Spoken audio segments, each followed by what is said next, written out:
Kamusta po kayo? Tawagin niyo na lang po akong Miko. At isa sa mga ugali ko noon pa ay ang pag-overtime sa trabaho.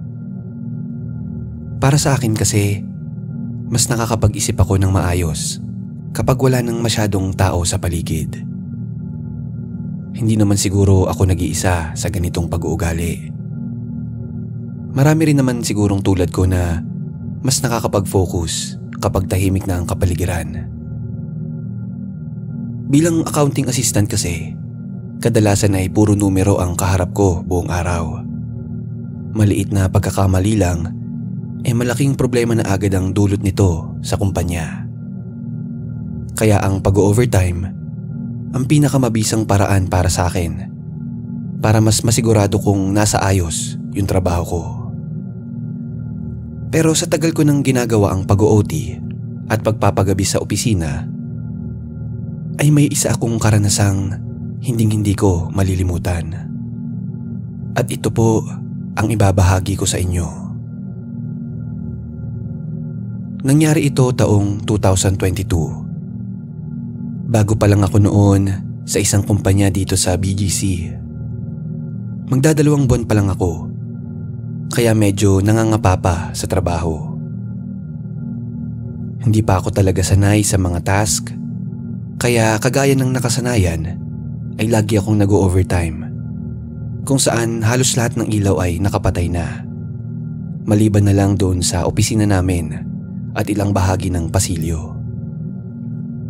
Madalas akong maglakad mag-isa mula sa cubicle ko papunta sa pantry o kaya papunta sa CR na nasa kabilang dulo ng opisina namin. Sa mga ganong oras, napakatahimik na ng kapaligiran. Halos tunog lang ng aircon ang maririnig mo, pati na rin yung sariling sapatos mo habang naglalakad ka. Sa unang linggo ko, normal naman ang lahat. Nakapag-adjust naman ako agad dahil sanay akong tahimik at nag-iisa. Pero nung medyo tumagal na, napapansin kong parang may kakaiba na sa loob ng opisina. May mga pagkakataong parang may ibang tao na naglalakad malapit sa akin. Pero sa tuwing lilingunin ko naman, wala. Hanggang sa dumating na ang pangyayaring akala ko normal lang. Pero yun pala ay may ibang magiging epekto na para sa akin.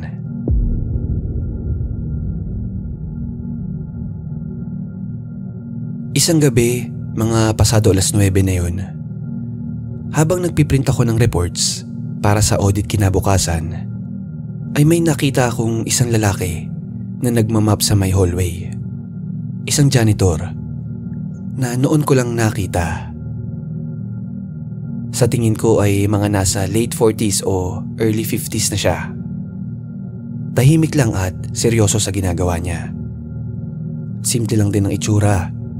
Nakasuot ng typical na dark blue na janitor uniform.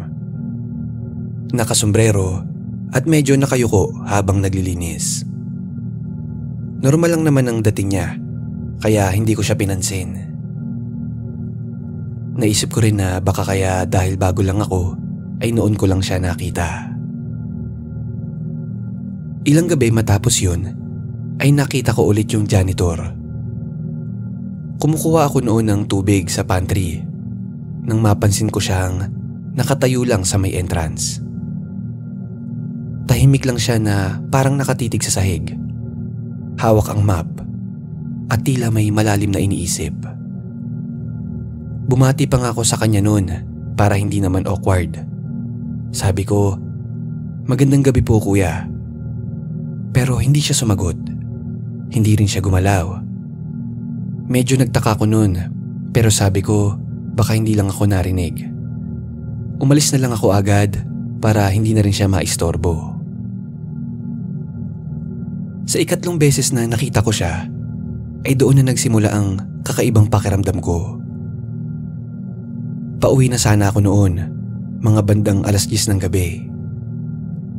Isinasara ko na ang computer ko nang mapansin kong may aninong gumalaw mula sa blinds ng bintana sa opisina Sa isip ko, baka si Kuya Janitor lang ulit. Hindi ko masyadong pinansin nung una. Hanggang napalingon ako sa dulo ng pasilyo kung saan nakita ko siyang nakatayo doon. Diretso lang ang katawan, nakaharap sa akin pero hindi malinaw ang muka dahil madilim nga. Ilang segundo ko siyang tinitigan, naghihintay kung lalapit ba siya o magsasalita. Pero wala. Nanatili lang siyang nakatayo doon sa dilim, tahimik at hindi gumagalaw. Doon na ako unang nakaramdam ng bahagyang kaba. Hindi ko maipaliwanag kung bakit bigla akong nagkaroon ng takot. Samantalang naglilinis lang naman siya doon at wala siyang ginagawang masama. Pero dahil sa hindi na komportable yung pakiramdam ko noon, minabuti ko nang lumabas agad ng opisina. Habang pababa ako sa elevator, iniisip ko kung bakit ganoon ang nararamdaman ko nang makita ko ang lalaking yun. Pumasok sa isip ko na baka kako pagod lang ako. Pero may bahagi sa akin na nagsasabing iba yun. Iba ang pakiramdam. Para bang may mali sa nakita ko. Simula noon, mas naging mapagmatsyag na ako tuwing nag-overtime sa opisina. Hindi naman sa praning ako o naniniwala agad sa mga kababalaghan. Pero kasi may pakiramdam tayo na hindi mo lang talaga maiwasan. Lalo na kapag ramdam mong may mga matang nakatingin sa'yo mula sa dilim. At doon na nga nagsimula ang sunod-sunod na pangyayari na hindi ko makakalimutan hanggang ngayon.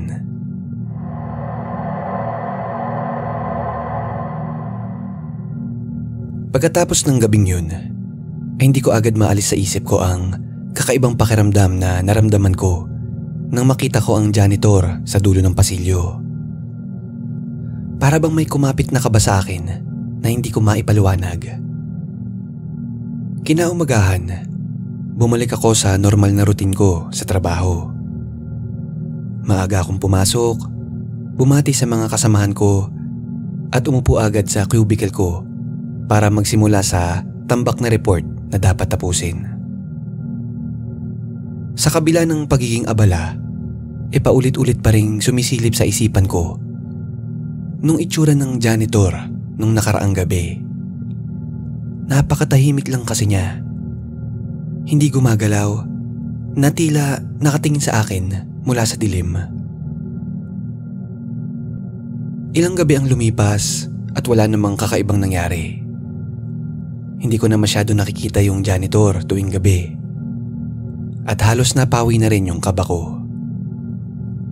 Pero isang gabi, habang nag-overtime ulit ako, bigla ko na namang naramdaman ang kakaibang presensya na bumabalot sa opisina. Bandang 10:00 ng gabi yun. Patapos na sana ako. Inayos ko na lahat ng documents at siniguradong nakasave lahat ng files. Nasa isipan ko na ang pag-uwi, ang malambot kong kama at ang payapang gabi. Pero nang lumabas na ako sa cubicle, ay biglang bumukas ang pintuan ng opisina. Pumasok ulit ang janitor, nabitbit ang map at timba. Saglit akong natigilan, pero agad kong kinumbinsi ang sarili ko na normal lang ito. "Magandang gabi po, kuya," sabi ko sa kanya. Pinipilit kong maging kalmado yung boses ko. Gaya ng dati, hindi siya sumagot. Tahimik lang siyang lumapit sa may gilid at sinimulang magmap sa sahig. Nakatitig lang ako sa kanya ng ilang sandali. Hinihintay kung sasagot ba siya. Pero hindi niya ako pinapansin. Hindi man lang siya tumingin sa akin. Mabagal ang kilos niya, parang wala sa sarili at walang anumang emosyon sa muka. Napansin kong maputla ang balat niya, parang papel sa sobrang nipis na halos hindi na natural tignan. Sandaling naputol ang pag-iisip ko nang maramdaman kong hindi na komportable ang sitwasyon. Agad akong naglakad palabas. Iniwasan kong tingnan muli yung janitor na iyon. At dali-dali akong sumakay ng elevator pababa. Kinabukasan, hindi ko na natiis. Nilapitan ko si Mang Jerry, isa sa mga matatagal na janitor ng kumpanya. Gusto ko siyang tanungin. Mang Jerry, kilala niyo po ba yung janitor na panggabi? Parang ngayon ko lang kasi siya napansin dito, sabi ko kay Mang Jerry. Biglang kumunot ang noo ni Mang Jerry. Mukhang nagulat siya sa sinabi ko. Janitor na panggabi? Wala naman pong janitor na panggabi dito ngayon, sir. Matagal nang wala. Kinilabutan ako noon sa sagot niya. Sino po yung nakita kong naglilinis nung isang gabi? Tanong ko ulit. Bahagyang lumapit si Mang Jerry sa akin, tsaka bumulong. Sabi niya, dati may janitor daw dito na tahimik lang. Panggabi ang duty noon. Mabait naman, pero bigla daw natanggal sa trabaho nang may nangyaring aksidente sa loob ng opisina. Sabi niya, hindi daw malinaw kung ano talaga ang naging detalye. Basta ang sabi-sabi, may nakita raw na kakaiba sa kanya. Ilang buwan lang daw matapos umalis dito ang janitor na yun, nabalitaan daw nilang na mayapa na raw siya. Hindi nila alam kung bakit o kung ano yung totoong dahilan. Pagkarinig ko noon, nanlamig bigla ang katawan ko. Hindi ko alam kung paano magre-react sa kwento niya. Napatingin lang ako sa kanya, walang nasabi. Saka dahan-dahan akong bumalik sa cubicle ko. Simula noon, iniwasan ko na talagang abutan ng sobrang gabi sa opisina. Pero isang gabi, hindi ko naiwasan dahil deadline na ng report kinabukasan. Kahit labag sa loob ko, pinilit kong tapusin ang trabaho. Bandang 9:00 noon, tahimik na ang buong opisina nang pumunta ako sa CR para maghilamos. Pagpasok ko sa CR, tahimik at normal naman ang paligid. Walang ibang tao kundi ako. Tumapat ako sa lababo at binuksan ang gripo. Hinayaan kong dumaloy muna ang malamig na tubig bago ko isinapo sa mukha ko. At habang nakayuko ako, ay bigla akong nakaramdam ng kakaibang presensya. Para bang may tao na nakatayo sa likuran ko. Dahan-dahan kong iminulat ang mga mata ko at sa gilid ng paningin ko sa salamin, nakita ko ang kamay ng isang tao.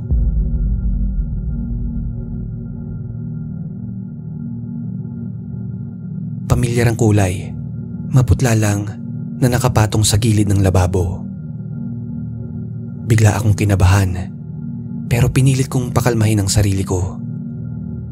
Dahan-dahan kong inangat ang ulo ko para tignan kung sino ang tao sa likuran ko. At sa salamin, nakita ko siya, yung janitor. Nakatitig lang siya sa akin. Nakangiti pero walang emosyon ang mukha niya. Parang hindi tao ang kaharap ko, kundi isang anino na walang kaluluwa. Sa sobrang gulat ko, agad akong napalingon sa likuran ko. At pagharap ko, wala akong nakita. Wala siya doon. Walang janitor.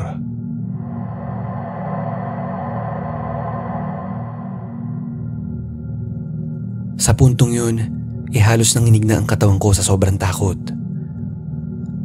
Dahan-dahan ulit akong humarap sa salamin at doon ko siya muling nakita. Mas malapit, mas malinaw.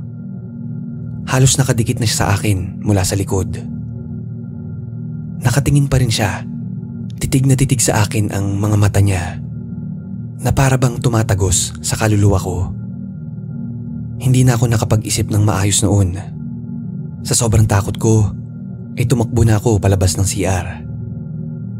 Ni hindi ko na nga nagawang patayin yung ilaw at gripo sa loob. Iniwan ko lahat ng gamit ko.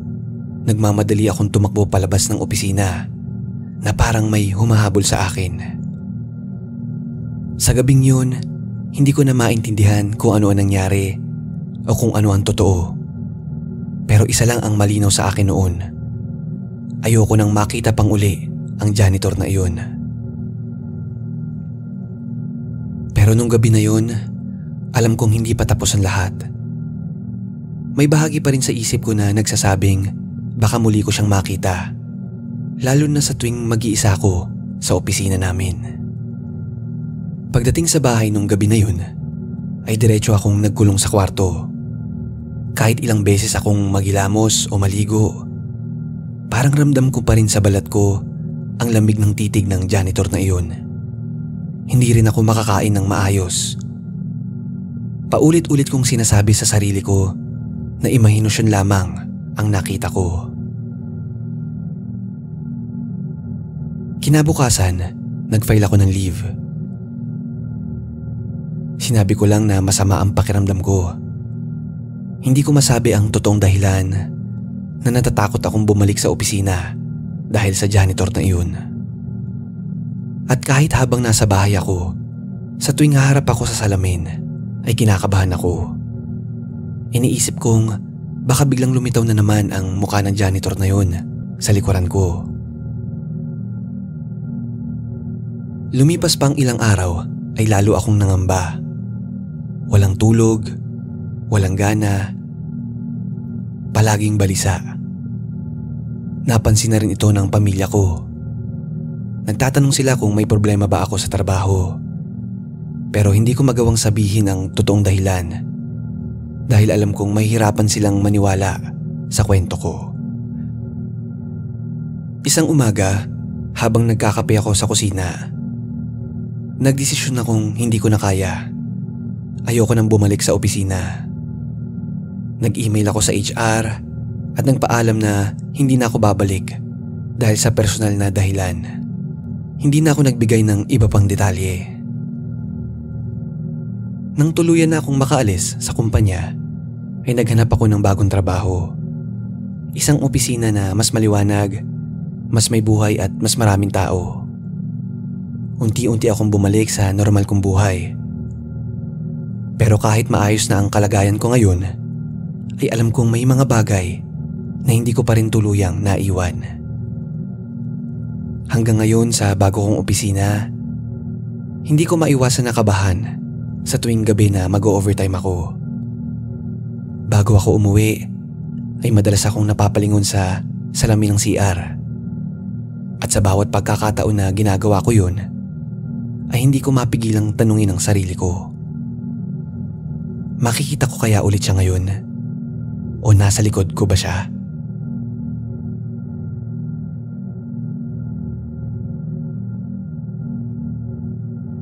Kamusta po kayo? Ako nga pala si Adrian, 28 years old at nagtatrabaho bilang isang encoder dito sa Ortigas. Simpleng tao lang naman ako. Pero kahit mahilig akong makinig sa mga horror stories, sa totoo lang, matatakutin po talaga ako. Kaya mas gusto ko ang matataong lugar kaysa sa mga tahimik kagaya ng mga pasilyo ng hotel. Pero may mga pagkakataon talaga sa buhay na hindi natin maiiwasan. Noong 2017 ay naimbitahan akong maging abay sa kasal ng isa sa mga matalik kong kaibigan, si Julio.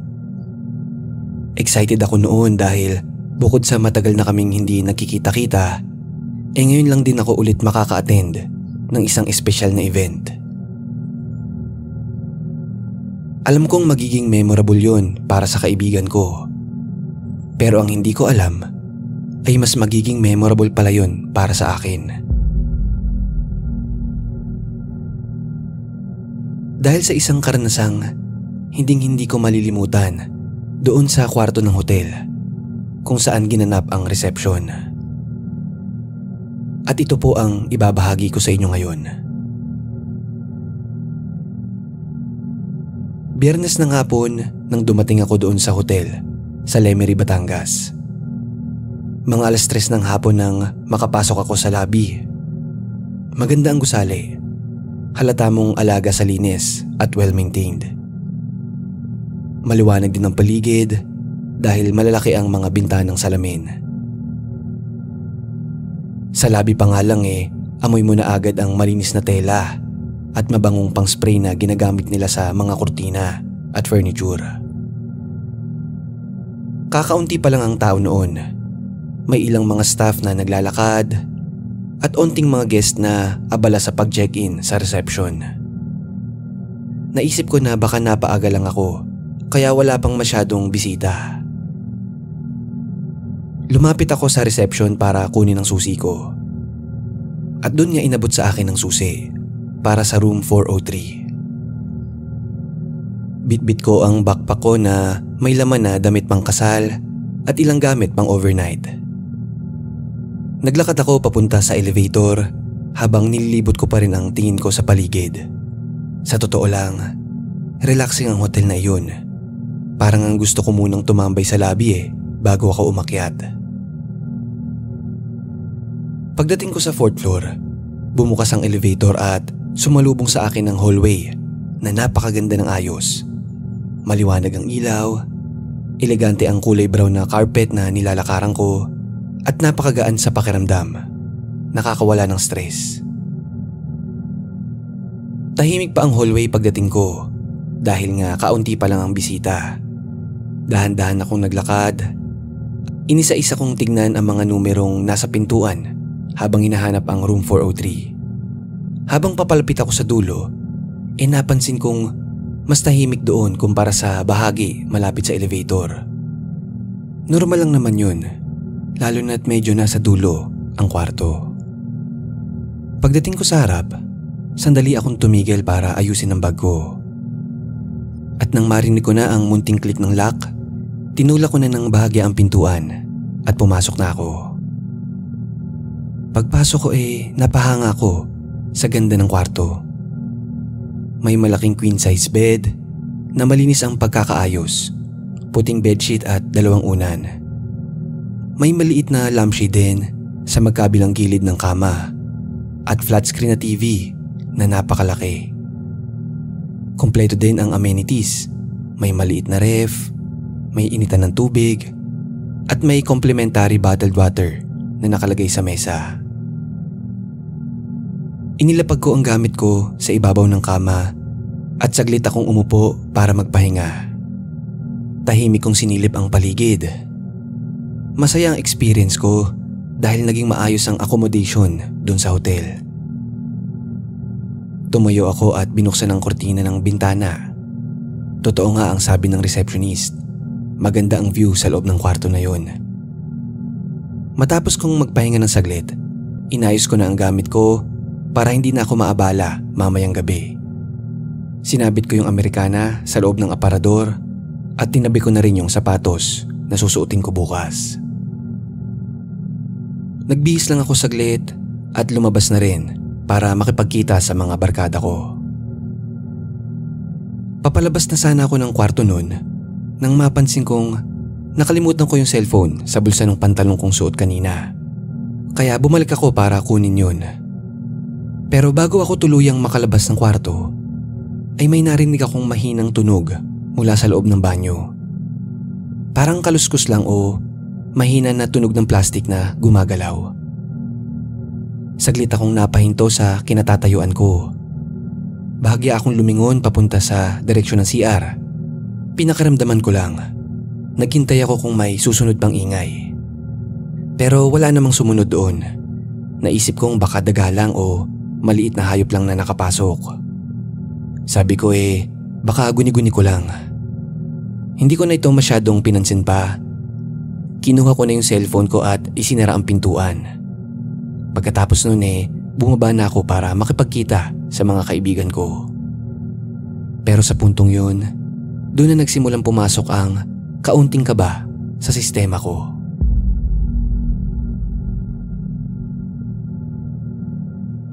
Pagkababa ko, dumiretso ako sa garden lounge kung saan nagkakasama-sama ang ilan sa mga kaibigan ko. At doon ay nagkwentuhan kami saglit. At ilang sandali pa, nagyaya ang isa sa kanila na mag-swimming muna habang wala pang ginagawa. Na-excite ako doon kahit papano. Kaya tumayo ako at Nagpaalam na aakyat muna ako para magbihis. Pag-akyat ko at pagbukas ko ng pintuan ng room 403 ay iba na sa pakiramdam. Parang mas tahimik, parang kulob. Pero hindi ko muna pinansin. Diretso kong kinuha ang pang-swimming ko sa loob ng bag at pumasok sa banyo. Pero habang nagbibihis ako, ay may bagay na nagbigay ng kaba sa akin. Napansin kong parang may anino sa labas ng banyo. Parang may dumaan. Akala ko nga kurtina lang na gumalaw dahil sa aircon. Pero nung sumilip ako, hindi naman gumagalaw yung kurtina. Napatanong pa nga ako ng may tao ba dyan? Pero walang sumagot. Muli ay hindi ko nalang pinansin. Kinuha ko ang tuwalya, isinuot ang tsinelas at tuloy-tuloy na akong bumaba para mag-swimming. Pero sa totoo lang, kabado na talaga ako sa mga oras na yon. Pagkatapos ng ilang oras sa pool, umakyat na ulit ako pabalik ng kwarto para magpahinga. Madaling araw na rin kasi at kailangan naming gumising ng maaga para sa kasal. Pagpasok ko sa kwarto ay hindi na ako nag-isip ng kung ano pa. Bagsak ako sa kama at dahil sa pagod, nakatulog din ako agad. Kinabukasan ay araw na ng kasal.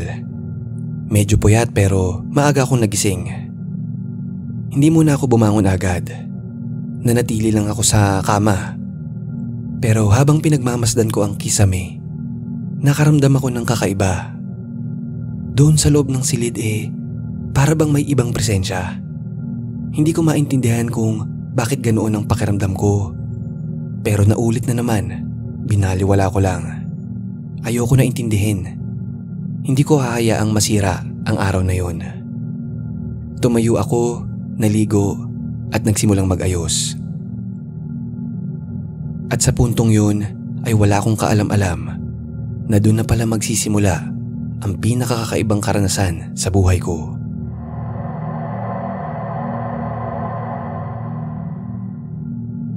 Habang binubutonis ko ang barong, ay may napansin ako sa gilid ng salamin. May aninong gumalaw. Dahan-dahan akong lumingon, pero wala. Pinagpawisan na ako noon sa loob ng kwarto kahit malamig. Naglakad-lakad ako at sinilip ang buong kwarto. Wala namang kakaiba. Pero habang nakatayo ako sa tapat ng kama, biglang nagpatay sindi yung ilaw sa banyo.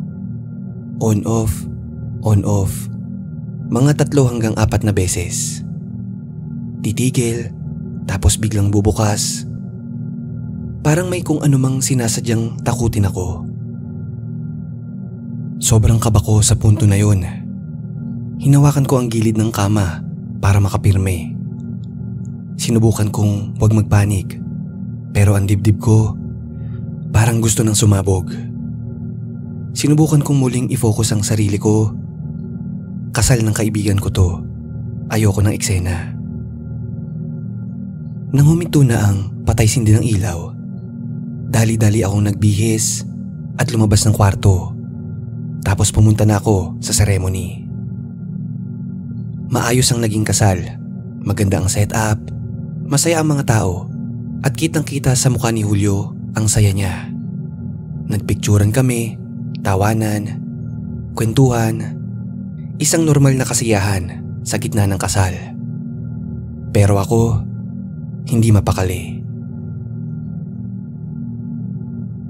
Pagkatapos ng reception, bumalik ako sa room 403 para ayusin na ang mga gamit ko.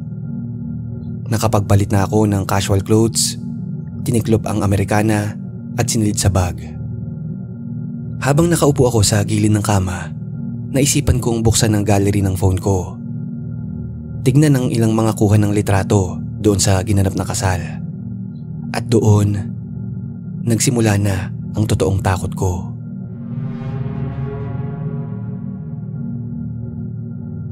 Una kong napansin ang group photo namin sa labas ng reception. Pero may hindi ako maintindihan. Nang makita ko ang litrato, ay may napansin akong isa pang lalaki nakatayo sa likod ni Julio. nakabarong, pero hindi pamilyar ang mukha niya. Hindi siya parte ng entourage. Hindi ko rin siya napansin sa mga kamag-anak at lalong hindi sa mga tropa ko. Nilipat ko ang ibang photo at nandoon ulit siya. Parehong barong. Sa totoo nga siya lang ang nakabarong. Lahat kami naka-Amerikana. Parehong postura at parehong titig sa kamera. Sa ikatlong litrato na napansin ko ay may babae na rin. Nakatayo sa kabilang gilid ng bride. Nakasuot siya ng puting saya. Medyo malabo ang mukha niya doon. Parang blurred. Pero halata mong hindi normal. Hindi sila dapat naroon Hindi ko na kinaya yun. Pinatay ko ang phone ko, tumayo, at dali-daling inayos ang mga natitira kong gamit. Gusto ko nang umalis sa lugar na yun. Hindi na ako mapakali.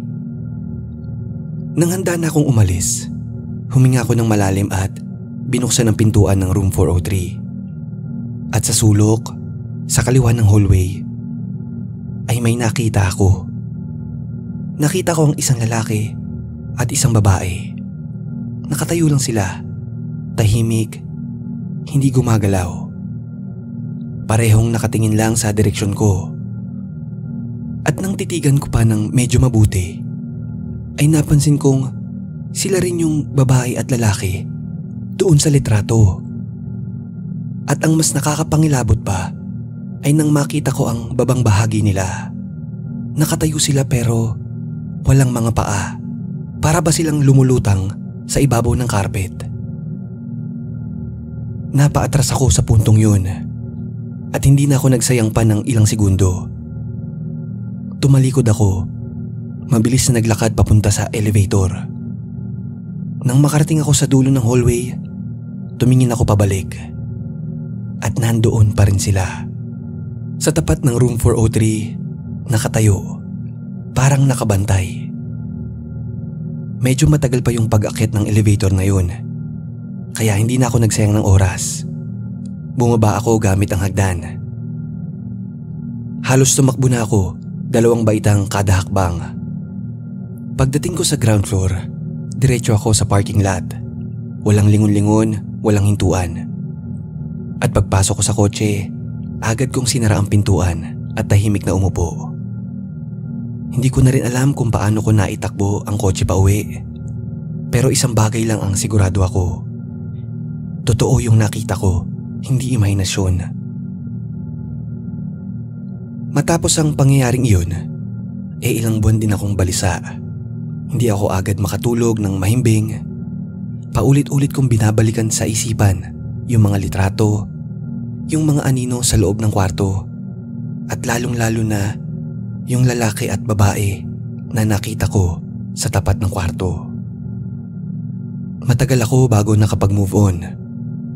May mga gabi pa nga na napapanaginipan ko silang dalawa. Hindi naman sila nananakit, pero yung presensya nila ay napakabigat.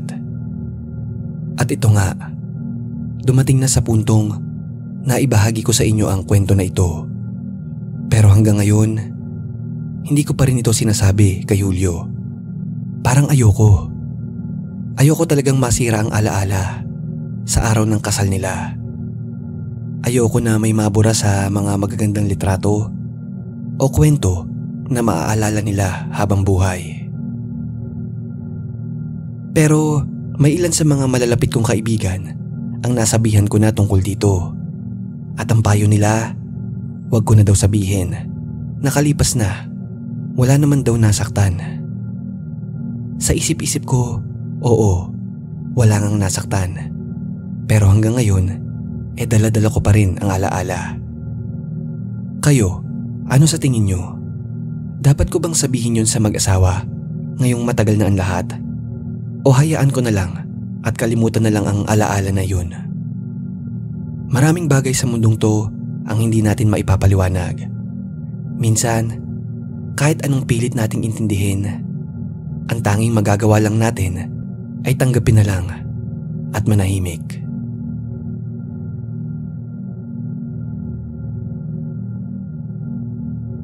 Kamusta po kayo? Isa po ako sa mga klase ng tao na naniniwala sa mga kababalagan. Hindi ko naman po masabi na may third eye ako, pero mula pagkabata at hanggang ngayon ay talagang mahilig na ako makinig sa mga ganitong kwento. At ito nga ako ngayon, hindi lubos akalain na isa na rin ako sa magbabahagi ng karanasan na madalas ay pinapakinggan ko lang noon. Tawagin niyo na lang akong Ella, 22 years old. Third year college ako nung nangyari to, taong 2022. Hindi ko makakalimutan ng mga panahon na yun. Kakatapos lang ng peak ng pandemya at unti-unti nang bumabalik sa normal ang lahat. Balik face to face na rin ang klase. Pero kagaya ng marami, isa ang pamilya namin sa naapektuhan sa pinansyal. Sa kagustuhan ko talagang makapagtapos, kahit mahirap, nagpasya akong maging working student para makatulong na din sa mga magulang ko. Nag-apply ako sa isang branch ng McDonald's sa Pasay bilang part-timer. Sa kabutihang palad natanggap ako. Sinabayan ko na rin ang paghahanap ng matitirahan na malapit sa eskwelahan at sa trabaho. Sa totoo lang, hindi ko po talaga gusto yung apartment na nahanap ko. May kalumaan, pero mura lang at malapit. Ayokong maging choosy. At isa pa, sapat lang din kasi ang ibinigay ng mga magulang ko pang down at deposit.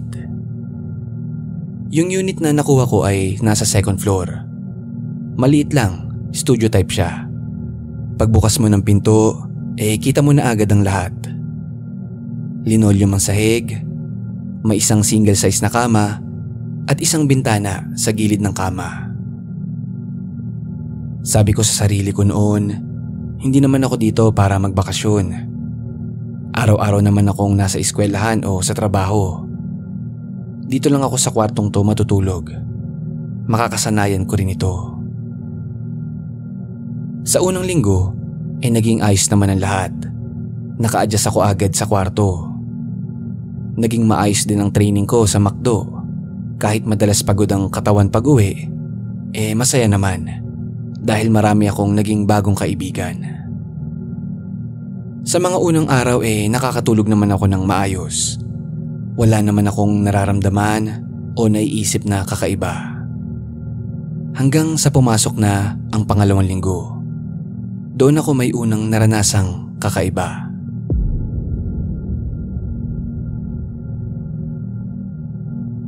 Gabi noon, galing ako sa Alphamart. Namili lang ng kaunti, gatas, sabon at ilang noodles.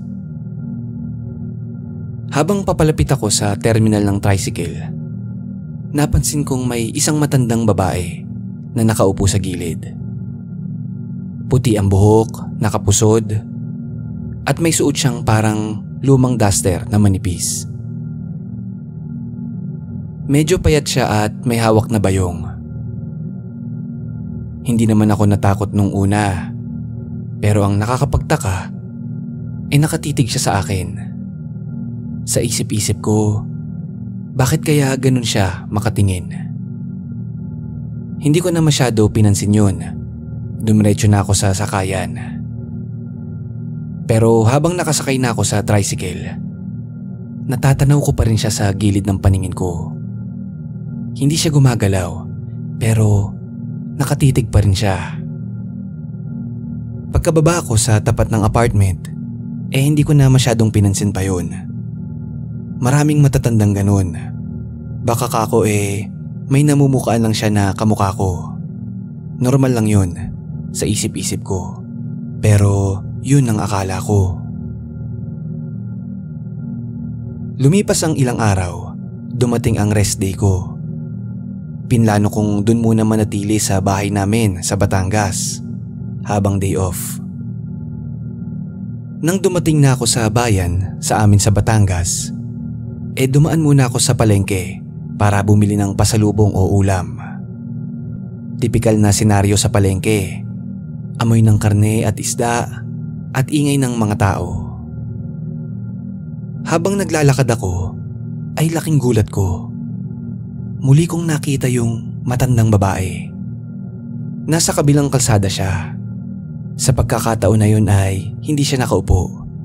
Naglalakad siya ng mabagal. At habang tinatahak niya ang daan, bigla ulit siyang tumingin sa akin. Napatigil ako noon saglit. Kinusot ko yung mga mata ko. Hindi ako sigurado kung siya nga yun. Pero parehas ang buhok niya. Pareho na duster at yung ayos ng katawan. At yung ayos ng katawan, parehong pareho. Pagkatapos nun, ay nagpatuloy siya sa paglalakad. Muli ay sinubukan kong wag pansinin. Nagpatuloy lang ako sa pamimili. Pero hindi talaga maalis sa isip ko ang pagtataka. Bakit kamukhang kamukha niya? Imposible namang makita ko din siya doon sa bayan, sa Batangas. Hanggang makauwi ako sa amin, baon-baon ko ang pangamba at pagtataka. Lumipas pa ang ilang araw ay bumalik na ako sa trabaho. 8:00 ng gabi noon. Ako ang nakatoka sa front counter. Maaliwalas ang store, bukas ang mga ilaw, at hindi gaano karami ang tao. Normal naman ang lahat. Hanggang sa mapatingin ako sa labas. Sa likod ng salamin ay doon ko siya muling nakita. Nakatayo lang siya sa gilid, sa may tapat ng pinto. Hindi gumagalaw at nakatitig sa loob. Pinagmasdan ko mabuti at parang siya nga. Parehong duster at parehong buhok. Pero ngayon ay mas kita ko ang mukha niya. Maputla, manipis ang kilay, at ang mga mata niya ay parang galit na nakatitig sa loob. Kinabahan na ako noon. Mabilis akong napalingon sa katrabaho ko. Tatanungin ko sana si Sheila kung kilala niya ba yung matanda na yon. Pero pagbaling ng paningin ko doon sa may pintuan, wala na yung matanda. Kaya hindi ko na tinuloy yung pagtatanong ko kay Sheila. Pag uwi ko, dumiretso ako sa apartment. Tahimik ang daan. Pumasok ako at inilak ang pinto. Pagod na pagod ako nung araw na yun. Kaya nagpalit lang ako ng pambahay. Binuksan ko ang lampshade, tapos nahiga na at nag-cellphone sa kama. Pero ilang minuto pa lang habang nakahiga ako, may naramdaman akong kakaibang presensya. Pagsilip ko sa gilid ng kwarto, dun sa may bintana, ay parang may isang anino. Para bang may ulo na nakasilip. Pero nang i-focus ko yung tingin ko, nawala din agad.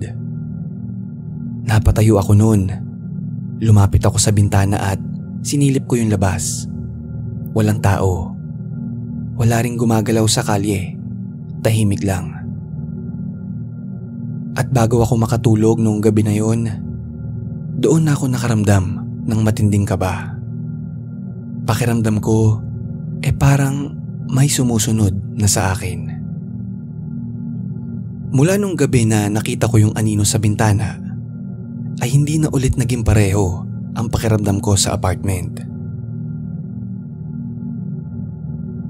Tahimik pa rin naman. Wala namang pagbabago sa paligid. Pero sa loob-loob ko, parang may laging nag-aabang sa akin. Yung simpleng kaluskos sa kisame, yung tunog ng tubig sa lababo. Dati, normal lang lahat yun. Pero ngayon, para bang bawat tunog kinakabahan ako. At bawat araw pabigat ng pabigat ang pakiramdam na yun. Isang gabi, habang naglalaba ko sa banyo, naramdaman kong parang may gumalaw sa may bandang pintuan. Hindi naman malakas, pero napalingon ako. Bukas ang ilaw sa banyo at nakasara naman ang main door. Tumigil ako saglit at pinakiramdaman ko. Pagkatapos nun binalik ko ang atensyon ko sa paglalaba. Inisip ko na baka hangin lang yun. O baka napaparanoid lang talaga ako. Pero habang pinipiga ko ang isa sa mga damit, parang may aninong dumaan sa likuran ko. Mabilis lang pero ramdam ko. Nakita ko kasing bahagyang dumilim yung harapan ko. May dumaan. Tumayo ako agad. Sumilip ako sa sala pati sa bintana. Pagkatapos bumalik na ako sa banyo at tinapos ang labahin ko. Nung gabi na yun, dahil sa kaba, natulog ako na bukas ang ilaw habang nagpapatugtog ng cellphone. Sa puntong yun, hindi ko na kayang paniwalaan ang sarili kong pakiramdam. Ayokong umabot sa punto na isipin kong nasisiraan na ako. Kinabukasan, maaga akong nagising. Maganda ang sikat ng araw. Parang panandali ang pinapawi ng liwanag yung bigat ng loob ko. Naisipan kong i-check ang sinampay sa likod kung tuyo na. Sa likod ng apartment ay may maliit na espasyo na parang terrace. Walang bubong doon, kaya ginawa ko ng sampayan. Habang isa-isa kong kinakapa ang mga damit, napalingon ako sa may bakanting lote sa kabila ng kalsada. Walang katao-tao, pero sa gitna ng dumuhan ay may napansin ako. Hindi ko agad nakita ng buo kasi may mga halamang nakaharang. Pero kitang-kita ko doon ang isang parte ng lumang duster. At parang may isang bahagi ng buhok na kulay abo. Ganun na ganun mismo ang nakita ko noon sa terminal, sa labas ng McDo at sa palengke. Parang yung matandang babae ulit. Hindi siya gumagalaw doon, hindi rin siya umaalis. Pero alam kong naroon siya. Binilisan kong isilong ang ibang damit na tuyo na. Ayokong umabot sa puntong mapatingin ako ulit at mas makita pa siya ng malinaw. Pagbalik ko sa loob ng unit, ay sinarado ko agad ang pinto sa likod. Pinagpawisan ako ng malamig noon. Pagkatapos, naupo ako sa kama ng ilang minuto. Pinalipas ko lang oras. Gusto ko lang ba mawala yung kaba sa dibdib ko? Dumaan ng maghapon na parang normal lang. Pumasok ako sa trabaho, nakipagburuan sa mga kasama at nag-asikaso sa loob ng McDo. Pero sa likod ng lahat ng kilos kong yun, ay may kabang hindi ko matanggal. Bakit parang sinusundan ako ng matandang yun? Hanggang sa dumating na yung sandali na hindi ko makakalimutan buong buhay ko.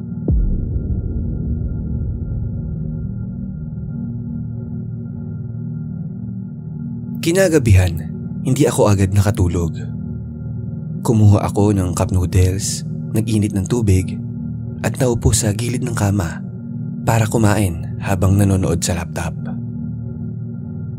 Nakabukas ng onte yung lampshade sa tabi ko, sapat lang para hindi madilim yung buong kwarto.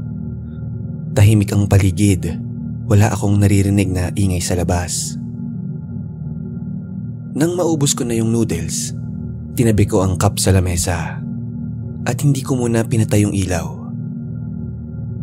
Pero ilang minuto lang ang lumipas ay parang may naamoy akong kakaiba. Hindi naman mabaho pero amoy luma.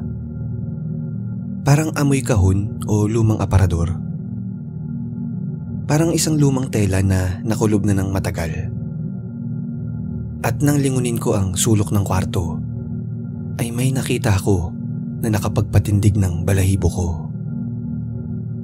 Sa una, parang anino lang. Pero nang titigan ko, ay unti-unting naging malinaw.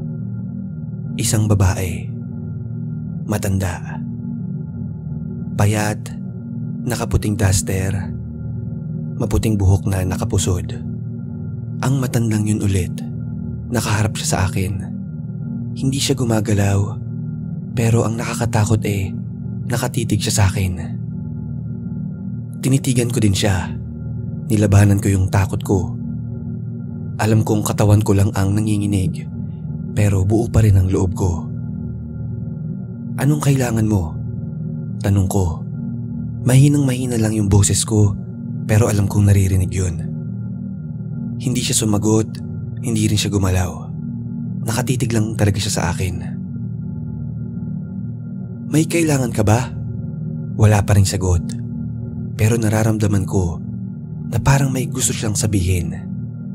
Hindi naman galit, pero hindi rin mapayapa. Hindi ko na hinintay na may mangyari pa. Tumayo na ako. Pinikit ko ang mga mata ko ng sandali at sa isang iglap, tumakbo ako palabas ng kwarto. Dinampot ko lang yung cellphone at bag ko. Hindi na ako nagbihis. Lumabas ako ng unit nang nakapambahay lang. Bumaba ng hagdan at hindi na ako lumingon. Nang makalabas na ako sa kalsada, ay huminga ako ng napakalalim. Habang sinusubukan kong pakalmahin yung dibdib ko na halos hindi na tumigil sa pagkabog. At sa ilalim ng ilaw ng poste, habang nakaupo ako sa tapat ng apartment, ay isang bagay ang sigurado ako. Hindi ako nag-iisa sa kwarto na yun.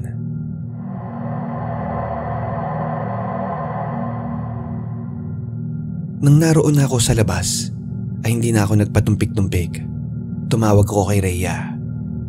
Kaibigan ko yun sa trabaho sa McDo. Sa boses ko pa lang, alam na niyang may mali. Pwede ba akong makitulog sa inyo? Tanong ko agad. Sabi ko sa kanya, tsaka ko na ikikwento pag nandun ako. At pagdating ko sa unit niya, ay kinuwento ko agad ang lahat. Mula sa unang beses kong makita yung matanda, hanggang sa gabi na yun. At habang nagsasalita ako, nanginginig pa rin yung boses ko na halos mangiyak na sa kaba. Tahimik lang si Rhea, pero alam kong hindi siya nagdududa. At nang matapos ako, isang bagay ang sinabi niya. Dito ka na lang muna. Maghati tayo sa renta. Parang delikado ata dun sa unit mo. Nang marinig ko yun, ay medyo napayapa yung loob ko.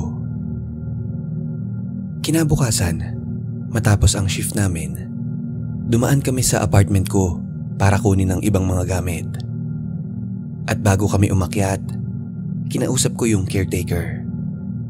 Manong, may nagsabi na po ba sa inyo dati na may kakaiba sa unit ko? Tumango siya.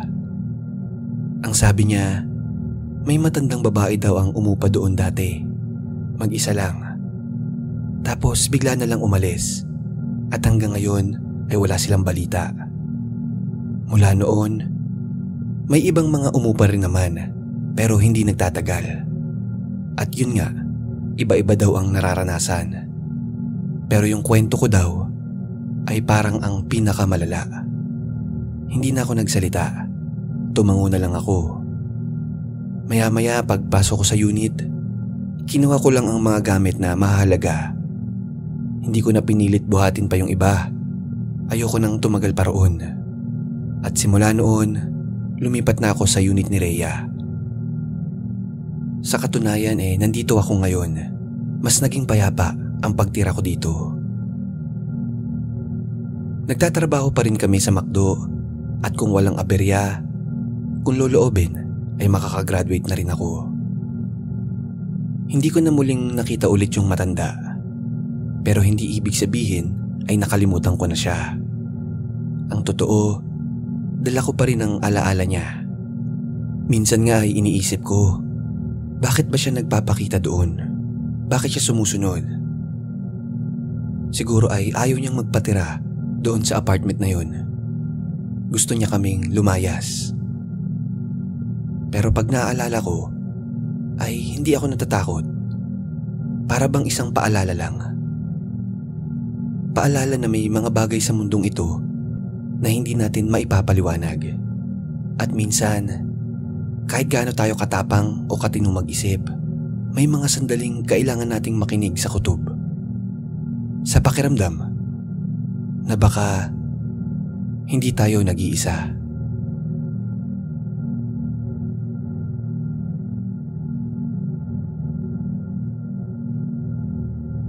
Magandang araw po. Ako nga po pala si Rika. 25 anyos na ako ngayon. Pero ang ikikwento ko sa inyo ay nangyari noong 12 anyos pa lamang ako.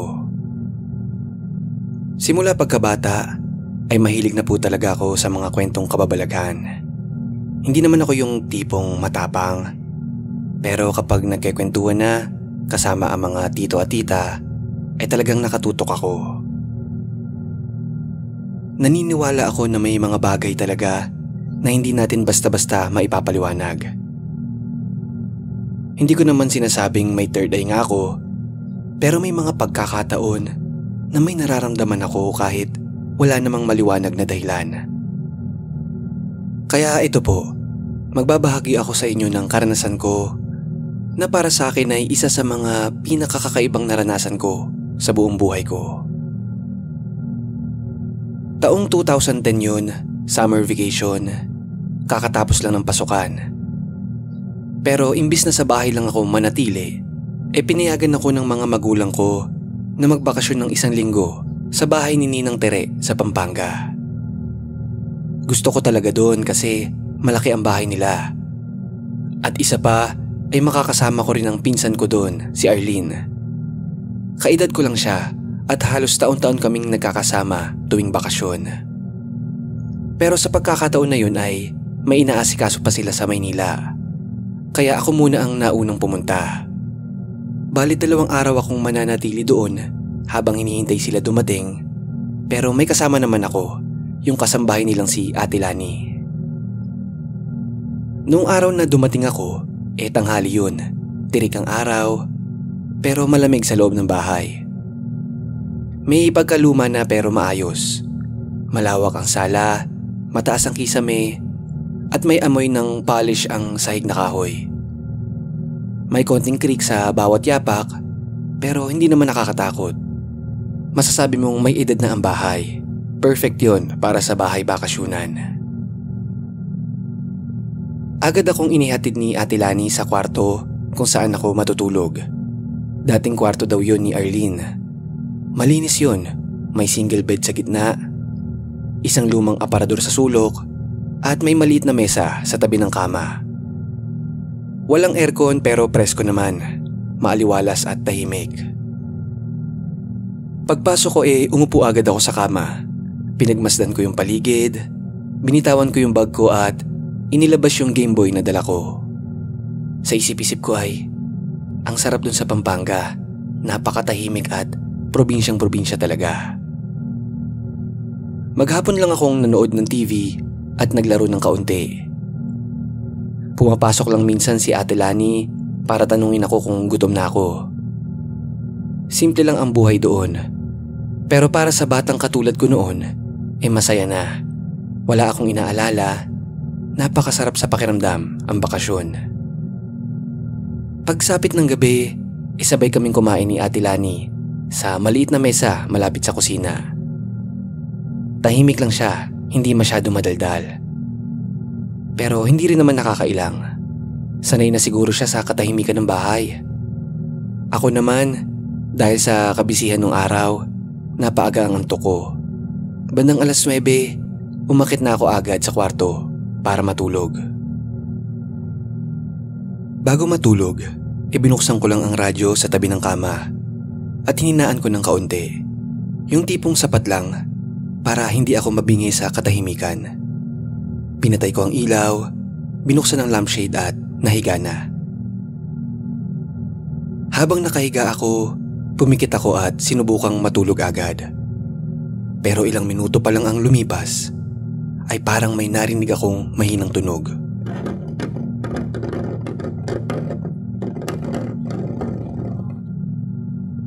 Parang may kaluskos. Hindi yung tipong malakas o malinaw, parang daus-dus lang. Mahina Pero sapat na yon para makuha yung atensyon ko. Tumingin ako sa kisame, tahimik pa rin. Gumalaw lang ng bahagya yung ceiling fan. Paglingon ko sa paligid ng kwarto, wala naman akong nakitang kakaiba. Pinikit ko ulit yung mata ko, inisip ko baka kung ano lang yun, baka may daga lang. O baka kurtina lang na gumalaw, normal lang yun kako. Pero ilang minuto pa, ay parang may naramdaman na akong biglang nagbago sa paligid.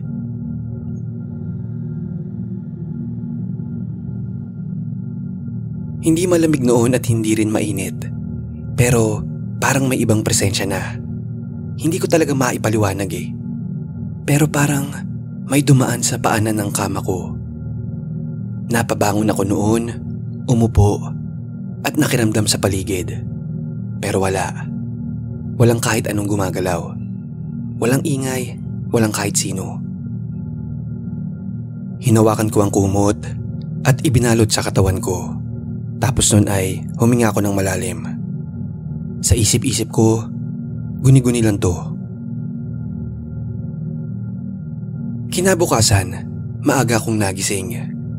Dumiretso ako sa kusina kung nasaan si Ate Lani. At habang nagtitimpla siya ng kape, tinanong ko siya, "Ate, minsan po ba may nararamdaman kayong kakaiba sa kwarto na yun?" Napatingin lang siya saglit tapos ngumiti. Sabi niya sanayan lang yan. Baka naninibago lang daw ako kasi tahimik dun sa bahay nila Ninang. Tumango ako, uminom ng gatas tapos tumahimik na lang. Hindi ko na siya tinanong ulit. Hindi ko rin sinabi kung anong naramdaman ko kagabi. Sa isip ko, baka nga naninibago lang ako. Baka nga ako lang. Pero ang hindi ko alam, yun palang pala ang simula ng mas matindi kong mararanasan.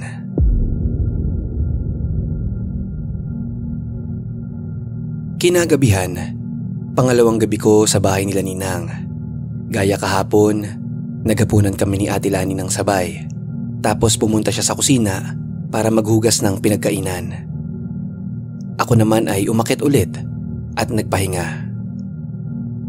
Maaga pa pero tinatamad na akong manood. Naalala ko, may dala pala akong libro.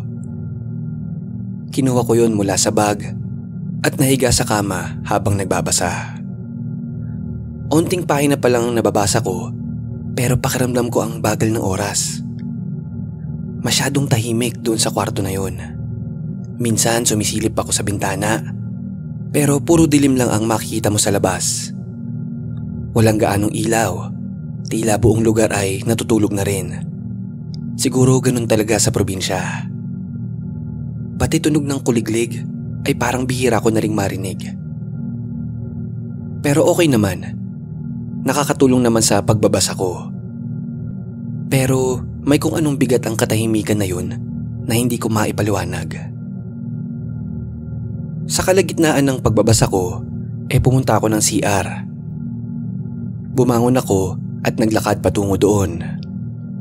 At sa paglalakad kong yun, doon ko unang lubusang napansin ang malaking salamin sa gilid ng hagdan. Malaki yun, parang halos kasing laki ng tao at may kahoy na frame.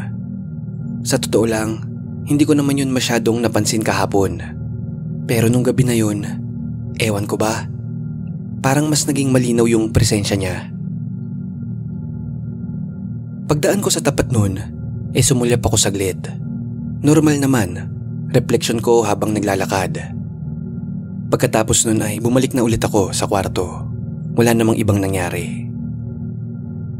Pero mga bandang hating gabi ay naalimpungatan ako.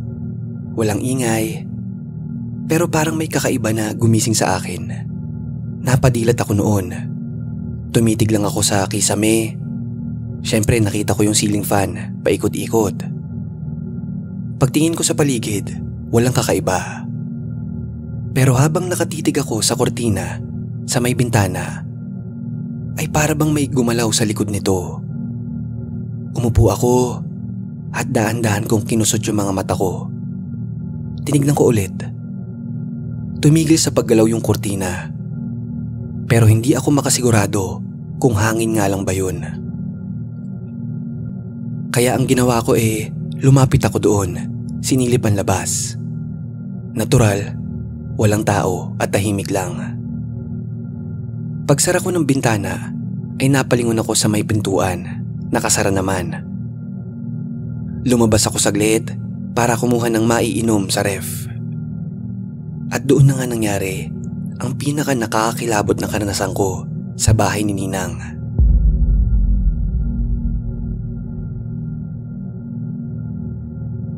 Habang naglalakad ako papunta sa kusina, ay sumagi ang paningin ko sa salamin. Wala namang kakaiba nung una, kaya hindi ko masyado pinansin.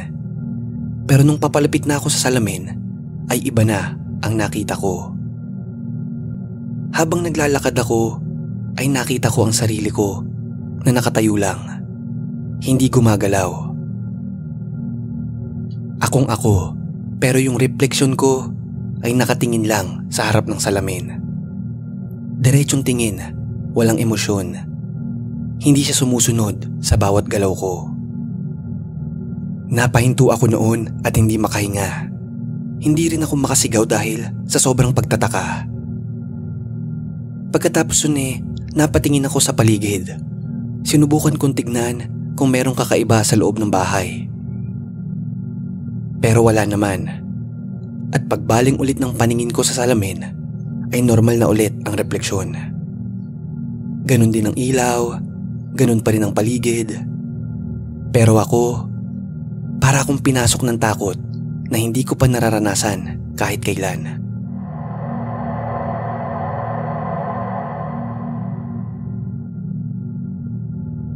Dahan-dahan akong pumasok muli sa kwarto.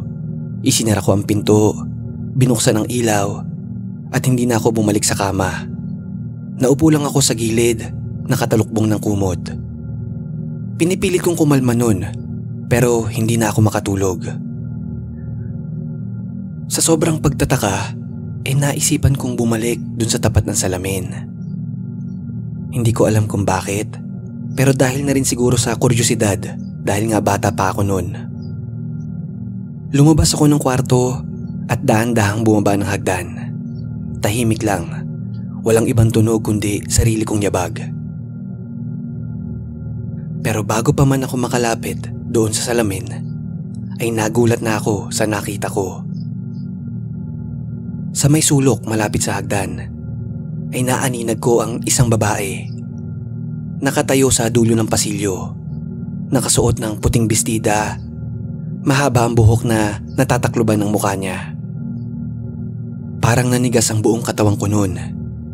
Hindi na ako nakatuloy. Hindi ko alam kung iiyak ako o sisigaw.